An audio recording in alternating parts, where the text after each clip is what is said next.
बहुत पुराने समय की बात है। एक बहुत गरीब औरत ने एक सुंदर बेटे को जन्म दिया। उस बच्चे के हाथ पर नीले रंग का एक बड़ा सा दाग था, जो पंडितों के अनुसार उसे भाग्यवान बना रहा था। उसके जन्म के साथ ही उस गांव के ज्ञानी ध्यानी पंडित ने भविष्यवाणी की कि यह बच्चा 14 साल की उम्र में एक राजकुमारी से विवाह करेगा और खुद राज करेगा। एक दिन ऐसा हुआ कि एक राजा शिकार खेलते हुए रास्ता भूलकर उसी गांव में आया, जहां उस बालक का जन्म हुआ था। गांव वालों ने उस राजा को पहचाना नहीं, क्योंकि उन लोगों ने कभी उसे देखा ही नहीं था। गांव के एक बूढ़े ने बातों बातों में राजा को बताया कि कुछ दिनों पहले उनके गांव में एक ऐसा बच्चा पैदा हुआ है, जो 14 साल की अवस्था में इस राज्य के राजा की लड़की से विवाह करेगा। राजा को यह बात सुनकर बहुत गुस्सा आया, क्योंकि कुछ दिन पहले उसके घर में एक बेटी का जन्म हुआ था। राजा वैसे भी बहुत ही घमंडी और कठोर हृदय का व्यक्ति था।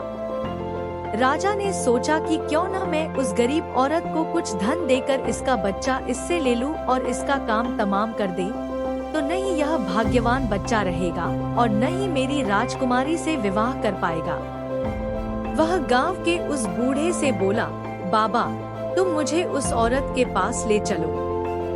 वह उस बच्चे को ठीक ढंग से नहीं पाल पाएगी। मैं उस बच्चे को अच्छे ढंग से पालकर बड़ा करूंगा।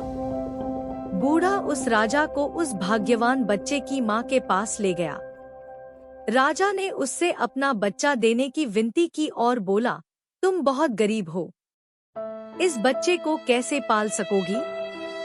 यह बच्चा मुझे दे दो, मैं इसे बहुत अच्छी तरह पालूंगा। वह गरीब औरत उसे अपना बच्चा देने से इनकार करती रही।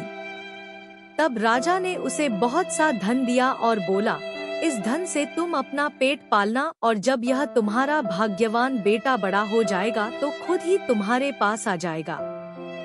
गरीब माँ ने सोचा, चूँकि यह बहुत ही भाग्यशाली बच्चा है, इसीलिए यह अमीर आदमी इसे लेने मेरे घर आ पहुँचा है। शायद यही ईश्वर की इच्छा है। बहुत सोच विचार के बाद उस गरीब औरत ने अपना बच्चा राजा को दे दिया। राजा ने उस बच्चे के लिए एक लकड़ी का संदूक खरीदा और उस संदूक में डालकर बहते हुए पानी में छोड़ दिया। उसने सोचा कि दम घुटने से बच्चा इस संदूक के अंदर ही मर जाएगा। वह यह सोचकर मन ही मन बहुत खुश हो रहा था कि उसने अपनी प्यारी सी बेटी को उस अनचाहे पति से बचा लिया। मारने वाले से बचाने वाला बड़ा होता है। यही उस बच्चे के साथ भी हुआ।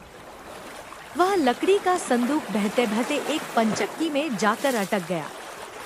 उस पंचक्की पर काम करने वाले नौकर ने जब वह लकड़ी का बक्सा देखा तो बहुत खुश हुआ। उसने सोचा कि उस बक्से में जरूर ढेर सारा धन होगा।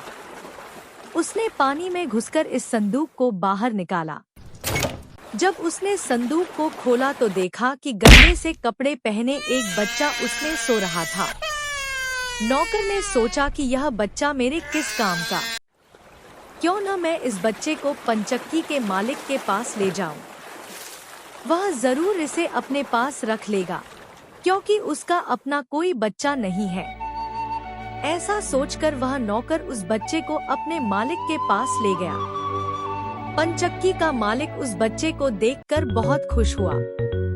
उसने सोचा कि शायद ईश्वर ने उसकी पत्नी की प्रार्थना सुन ली और इस बच्चे को उसके पास भेज दिया। उन दोनों पति पत्नी ने बड़े प्यार और लगन से उस बच्चे को पालना शुरू किया।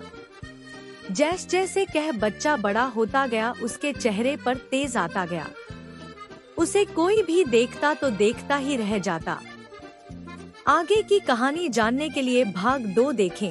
अगर कहानी पसंद आए तो लाइक, शेयर और सब्सक्राइब करना न भूलें।